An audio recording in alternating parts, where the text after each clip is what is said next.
There's updates on the post concerning NPP Primaries omo eba beko wey every eye Musah Dankwah Global Info Analytics omo ene dey same way ababetuja. We are in the month of November, ye ko December, next January NPP Primaries no kianeke ebeba so. Na no na Musah Dankwah omo be drop ensem bi wo ha. Na candidates ni bi asase e drop numbers. Kennedy Akompreko Japan, Dr. Muhammadu Bawumia any aspirants omo ka nyina no omo ho nsem aba analysis concerning the numbers such as mubia or they all appreciate they all depreciate just say and sema abato omonteno yentie eye global info analytics Musah Dankwah and sema or the tuja period. You realize that overall about 4% numbers dropped. 1% from Bawumia, 1% from Kennedy, 1% from Kobnadia Japan, another percent from Dr. Edichum. That number went to undecided. The people have moved from committing their vote to candidates to being undecided. That's what we've seen in the poll. Will this make any difference for the two going into the primaries? We still have about 2 months ahead, but it gives you a very good view of what the race look like at the moment. And indeed, if you look at certain data from the report that we submitted, if you look at the current race vis-a-vis 2020 elections that was held by the NPP, there's a lot more happening there than we can see. Among those who in 2023 went for Ken, 5% of them have their vote to Brian. So Ken has lost 5% to Brian. Bawumia, on the other hand, has lost 4% to Brian. Now, when you come to Kennedy, Kennedy has lost 11% of his vote to Bawumia. But Bawumia has lost 6% of his vote to Kennedy. Net effect of plus, I think, 5 for Bawumia. So you could see that even though Ken was supposed to be performing well, it appears he has lost more to Bawumia than Bawumia has lost to him. And this can be understood from this data that we asked them earlier on, whether they share the belief that bringing the candidate again for the second time would enhance the party's chances. Overall, about 59% of delegates believe that if you bring a candidate again for the second time, the party's chances are enhanced, compared to only 14% who disagree. So this is the data that is telling us that the delegates are more amiable to second chance for Bawumia than opposing it.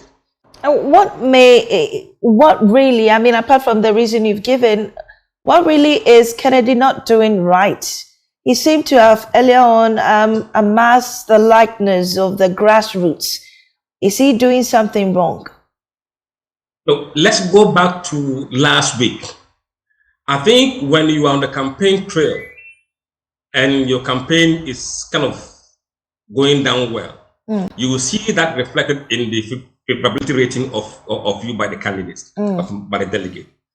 If you look at the question we asked them in terms of favorability, Bawumia overall had a net increase of 1% among those who say they see him favorably. Kennedy, on the other hand, had gone down 5% in that period. This is linked to campaign messages. Something is being said on the messages, on the platforms, on the campaign trail that may not going down well with people, and they are responding to it. As to what it is, I can't tell what it is. All right, and this poll is limited to, affiliates of the party, right, and party members. But this is NPP delegates. Right. Thank you. Let me go now to Professor Ezekiel Norte. What really do you make of this latest poll? And if you have any question to pose to Musah Dankwah, you can do so. Yeah, okay. I need to understand a bit more of the methodology he used. I think he did say that they used the likely something model. Can you throw more light on that likelihood model? What is it? Let me first start with the methodology. Methodology in the document is clearly spelled out. We sampled 3,500 delegates across 16 regions randomly using probability random sampling. And we interviewed them using computer-assisted telephone interviews. The sample was allocated to every region based on the size of the region. And then each region was kind of polled randomly So you have all the constituencies having a good chance of being selected. That's how we did it. In terms of the reporting, now there are And to listen to Musah Dankwah, Uchema, Kennedy Acompreco Japan, Lucy numbers nibi, Dr. Muhammad Baumia, and so Lucy numbers nibi, Kennedy Nebi, Baumia, and so epic numbers into numbers such as a month for epic November getting to December for January, and Yasam Katua. ways you can report on polling data. When we say likely voters, it means that people who are likely going to vote, their views are accounted for.